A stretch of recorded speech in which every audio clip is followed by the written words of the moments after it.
Students, welcome to Excel Tuitions, and today we will solve Marathi model question paper for standard 6th NEP. Total marks 50 and duration is 120 minutes, means 2 hours you will get to solve this paper. It's a summative evaluation 2nd March 26 of the academic year 2025-2026. Students, if you like the content of Excel Tuition Goa board, then kindly share it to your friends. Like, share and subscribe for more such videos. So let us start. First we will start with the MCQ solutions. खालील दिलेल्या पर्यायापैकी योग्य पर्याय निवडून लिहा. प्रश्न पहिला, रवीने mobile कधी हातात घेतला? पर्याय आहेत हातपाय धुतल्यावर, बी बाहेर खेळून आल्यावर, सी गेम खेळायची असताना, डी वरीलपैकी एकही नाही. आणि याचे बरोबर उत्तर आहे गेम खेळायची असताना. प्रश्न दुसरा, बाळा पोर्तुगीजाविरुद्ध डॅश.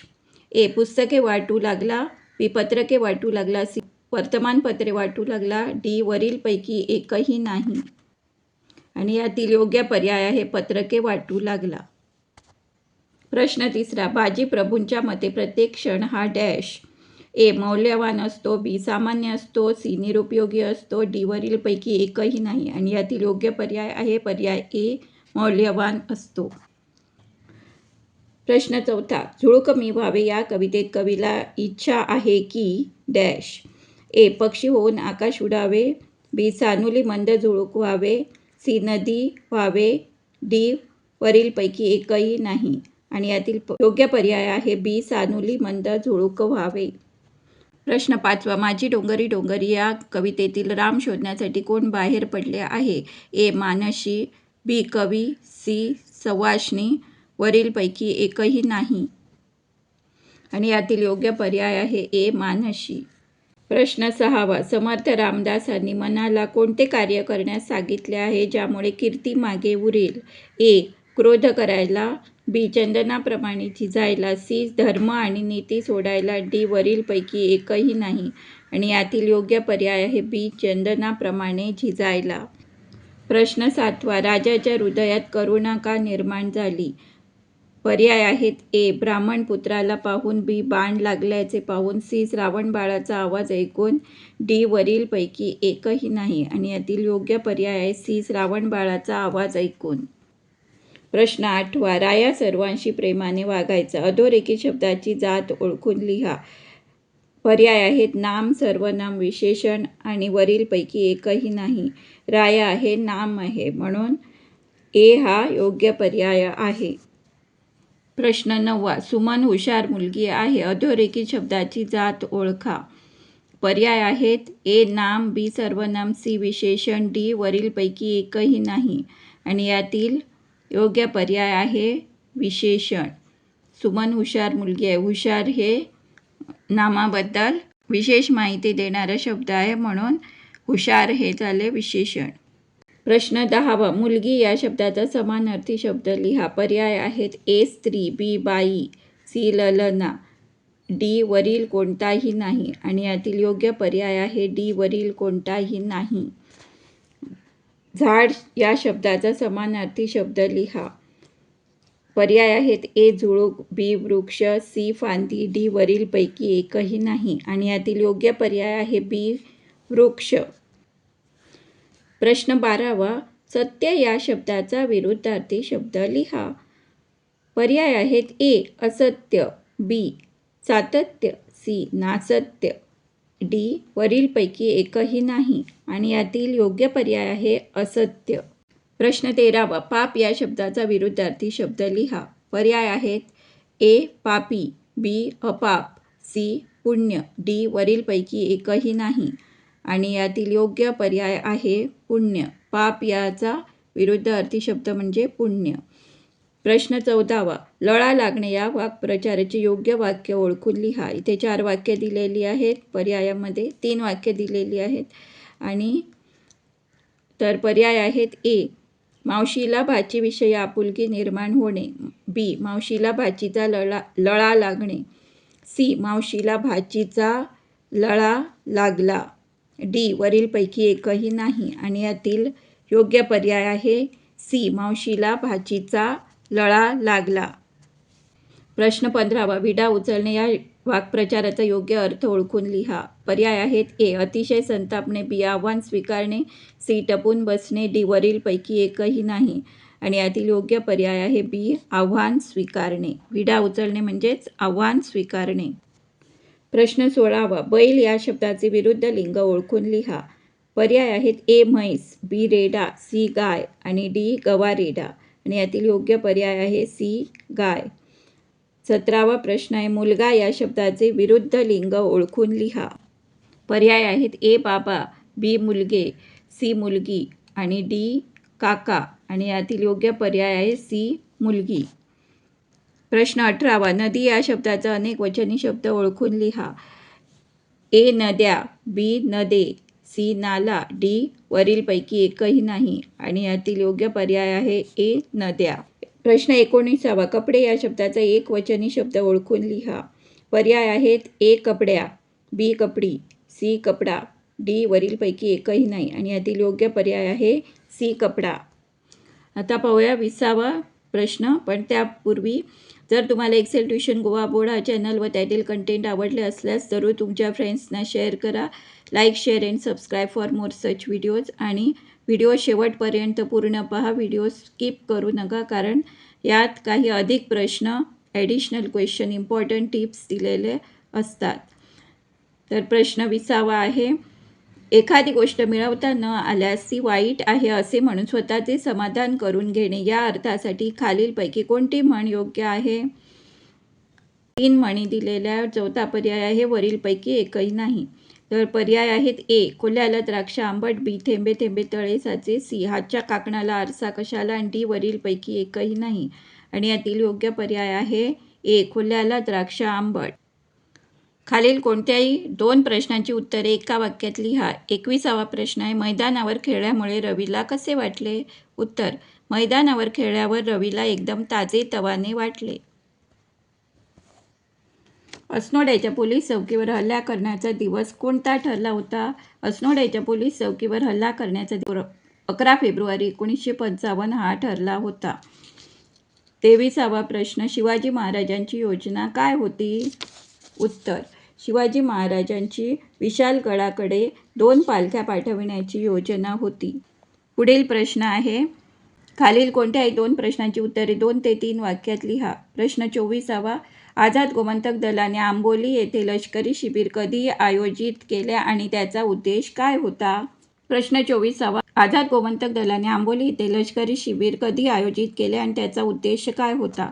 उत्तर: आझाद गोमंतक दलाने आंबोली येथे 1953 साली लष्करी शिबिर बंदूक चालवणे, बॉम्ब फेकणे, तलवार, भाले चालवणे, दोरीवर लोंबकळणे यासारखे प्रशिक्षण देण्यासाठी आयोजित केले. प्रश्न 25वा: शिवाजी महाराजांनी शिवाला कोणती जबाबदारी दिली? उत्तर आहे: गडावरून 2 पालख्या सोडाव्यात. दुसऱ्या पालखीत शिवाने बसून राजरस्त्याने जावे व जोहरच्या सैन्याचे लक्ष विचलित होईल. प्रश्न 26वा: रवीच्या सवयीत बदल घडवून आणण्यासाठी कोणते ॲप वापरले गेले?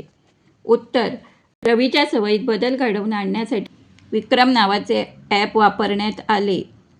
विक्रम नावाचे ॲप सूचना दिल्या की मोबाईल आपोआप पळतो, पळायलाही लावतो.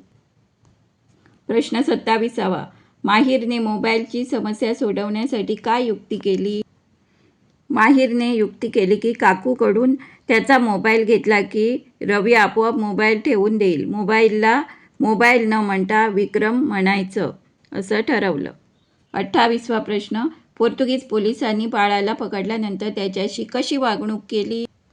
पोर्तुगीज पोलिसांनी रायाला पकडल्यानंतर त्याचे हात-पाय बांधले, त्याला जीपमध्ये कोंबले, मोंतेरोने गाडीतून त्याला ढकलून दिले, पोटाला दोरखंडाने बांधून जीपच्या मागे फरफटत नेले, अशी अमानुष वागणूक रायाला देण्यात आली. माझी डोंगरी डोंगरी या कवितेत श्यामेळीचा गाज आणि घुमटाची लयकारी कशाचे वर्णन करतात? याचे उत्तर आहे: माझे डोंगरी डोंगरी या कवितेत श्यामेळीचा गाज आणि घुमटाची लयकारी, संगीत व वाऱ्याचा आवाज याचे वर्णन करतात. संगीत व लोकगीत याचे वर्णन करतात. प्रश्न 30वा. झुळूक मी व्हावे या कवितेत झुळूक जाता जाता कोणता सुगंध सोबत न्यावा आणि उधळून द्यावा असे म्हटले आहे? याचे उत्तर आहे झुळूक मी व्हावे या कवितेत झुळूक जाता जाता फुलांचा सुगंध सोबत न्यावा आणि उधळून द्यावा असे म्हणते आहे. आता पाहूया मॅच द पेअर्स. योग्य जोड्या जुळवा. इथे अ गट आहे आणि ब गट आहे. आपल्याला याच्या जोड्या जुळवायच्या आहे. निसर्गाचे भजन वाऱ्याचे टाळ तिन्ही सांज विसावा. 33वा प्रश्न. खालील अनेक अर्थी शब्दांचे प्रत्येकी एक एक वाक्य तयार करा. मान व मान. पहिलं मान म्हणजे न्याय. मान. माझी मान दुखते आहे किंवा त्याच्या मानेवर शत्रूने वार केला. दुसरं वाक्य आहे मोठ्या माणसांना मान द्यावा. मान म्हणजे इथे रिस्पेक्ट. खालील कवितेच्या ओळी पूर्ण करून लिहा. प्रश्न 34वा. देह त्यागिता कीर्ती मागे उरावी. देह त्यागिता कीर्ती मागे. नंतर इथे डॅश डॅश दिलेलं आहे व पुढील वाक्य दिलेलं आहे परी अंतरी सज्जना निववावे. देह त्यागिता कीर्ती मागे उरावी. मना सज्जना हेची क्रिया धरावी. मना चंदनाचे परित्वा जिजावे. परी अंतरी सज्जना निववावे. खालील कोणत्या एका कवितेच्या ओळीचा अर्थ स्पष्ट करून लिहा. 35वा आहे. त्या वृद्धपणी मीच एक आधार सेवेचा आता मुकणार. या ओळींचा अर्थ आहे श्रावणबाळाच्या आईवडिलांसाठी तोच एकमेव आधार आहे. त्याच्या मागे आईवडिलांची सेवा कोण करणार याची काळजी आणि प्रेम दिसून येते. प्रश्न 36वा. वाटते सानुली मंद झुळूक मी व्हावे. घेईल ओढ मन तिकडे स्वैर झुकावे. या ओळींचा अर्थ आहे लहान हळूवार वाऱ्याची झुळूक होण्याची इच्छा मनाला वाटेल तिकडे मुक्तपणे फिरू शकतील. या ओळींचा अर्थ आहे लहान हळूवार वाऱ्याची झुळूक होण्याची इच्छा मनाला वाटेल तिकडे मुक्तपणे फिरू शकेल. म्हणजेच झुळकेला मनाला वाटेल तिथे मुक्तपणे फिरायचे आहे. प्रश्न 37वा. खालील दिलेला शिक्षक आणि विद्यार्थी यांच्यामधला संवाद पूर्ण करून लिहा. विद्यार्थी. सर आपल्याला काही डॅश. इथे आपल्याला लिहायचं आहे आपल्याला काही विचारायचे आहे. सर आपल्याला काही विचारायचे आहे. मग शिक्षक त्यावर म्हणतात अरे काय विचारायचे डॅश. आपण इथे असे लिहू शकतो की अरे काय विचारायचे आहे विचार ना. विद्यार्थी. सर यंदा मी सहलीला डॅश. मग विद्यार्थी म्हणतो सर यंदा मी सहलीला येऊ शकणार नाही. शिक्षक म्हणतात का रे बाबा काही अडचण आहे का. इथे प्रश्नचिन्ह येणार. विद्यार्थी. सर माझ्या वडिलांची नोकरी गेली. सध्या ते बेरोजगार असून घरीच आहेच त्यामुळे मी सहलीसाठी पैसे देऊ शकत नाही. इथे पूर्णविराम येणार. त्यावर शिक्षक म्हणतात तू काही काळजी करू नकोस. पूर्णविराम. शाळेतील गरीब गरजू मुलांसाठी असलेल्या फंडामधून तुझे पैसे भरू शकतो व तू सहलीला येऊ शकतोस. मग विद्यार्थी म्हणतो धन्यवाद सर. पुढील प्रश्न आहे खालील मुद्द्याच्या आधारे 9 ते 10 ओळीत गोष्ट लिहून योग्य शीर्षक लिहा. इथे आपल्याला गोष्ट पूर्ण करायची आहे 9 ते 10 ओळीत आणि त्याला एक शीर्षक द्यायचं आहे टायटल टू दी स्टोरी.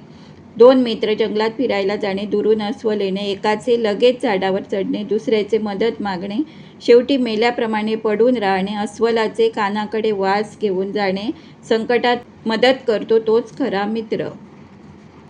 प्रश्न 39वा. खाली दिलेल्या चित्राचे 8-9 वाक्यात वर्णन करून लिहा. या चित्रात काय काय दाखवलेले आहे त्यावरून आपल्याला 8-9 ओळी लिहायच्या आहेत. जास्त ओळी लिहिल्या तरी चालतील. Students like share and subscribe for more such videos. प्रश्न 40वा. खालील कोणत्याही एका विषयावर 10 ते 12 ओळीत निबंध लिहा. इथे 4 विषय दिलेले आहेत. त्यातील तुमचा आवडता कोणताही विषय घेऊन तुम्ही त्यावर निबंध लिहायचा आहे 10 ते 12 ओळीत. धन्यवाद. Thanks for watching. To like share and subscribe for more such video पूर्ण बघा. स्किप करू नका. थँक्यू.